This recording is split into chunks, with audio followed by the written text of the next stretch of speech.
Dear students, today we will discuss about total internal reflection.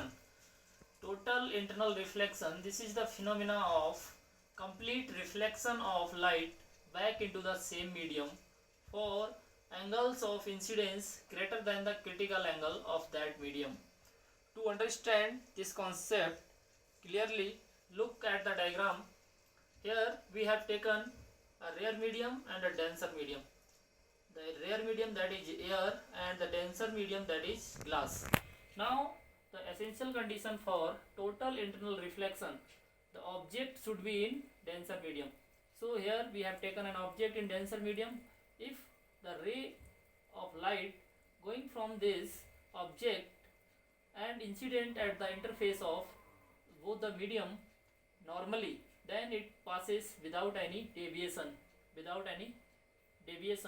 Now any other ray that is incidenting at the interface of both the medium at any angle of incidence, then it is refracted and going away from the normal. You can see this is the incident ray and this is the reflected ray, which is bending away from the normal. Now we have taken here another ray, this ray making the angle of incidence which is greater than as that of the previous ray.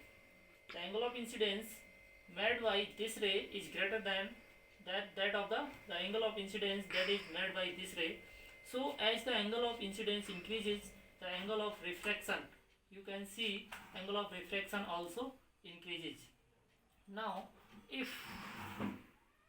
here, if a ray that is making an angle of incidence for which, this is the angle of incidence for which angle of refraction, you can see here the angle of refraction, this is the refracted ray which is going towards grazes along the surface, along the interface of both the medium.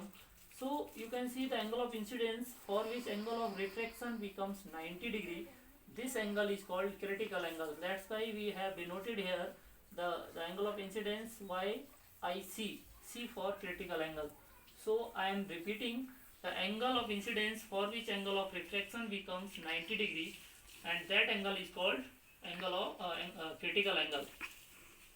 Now if the angle of incidence, a ray which is making an angle of incidence which is greater than critical angle, then the refracted ray going back, or we can say the ray reflected in the same medium. So this phenomena of reflection of light back into the same medium for the angle of incidence greater than critical angle is called total internal reflection. Now conditions for TIR.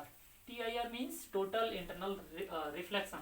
First condition for total internal reflection, the incident ray must be in optically denser medium. In other words, we can say the object should be in denser medium.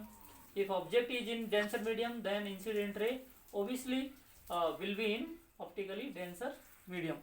Second condition for TIR, the angle of incidence in the denser medium should be greater than the critical angle.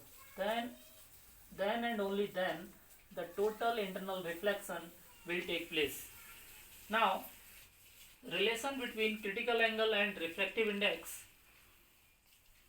So here, as we have defined, the critical angle is the angle of incidence at which the angle of refraction in the rare medium is 90 degree. Now from Snell's law, we know the refractive index of denser medium. Here in this case, the diagram, here in this case we have taken denser medium as a glass. So refractive index of the glass with respect to the air is equal to sin I upon sin R. So look here, the refractive index of glass with respect to air, that is sin I upon sin R. R is the angle of at the condition of critical angle, then if angle of incidence is equal to critical angle, then angle of refraction becomes 90 degree. So refractive index of glass as compared to the air becomes equal to sin IC. Why? Using principle of reversibility, refractive index of air becomes 1 upon reciprocal of refractive index of air is reciprocal of refractive index of glass. So here we have found a relation, that is refractive index of glass with respect to air, or we can also say that refractive index of denser medium is equal to or reciprocal of 1 upon sin IC. This is the relation between critical angle and refractive index of the medium. In terms of the wavelength, as the relation you know, the refractive index equals to होता है क्या, C upon B. Then you can write the relation between the refractive index and wavelength. From there you can find out that sin IC is equal to wavelength of light in glass and wavelength of light in air. So from here you can see that the red color have maximum wavelength.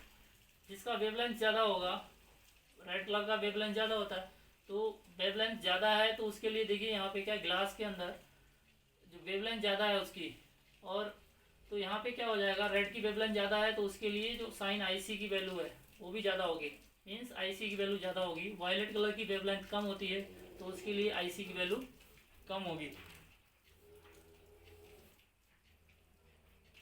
तो ये हमने discuss किया यहाँ पे कि relation क्या है between the critical angle and refractive index, और फिनोमिना ऑफ TIR क्या है, टोटल इंटरनल रिफ्लेक्शन क्या है, इसे हमने डिस्कस किया है.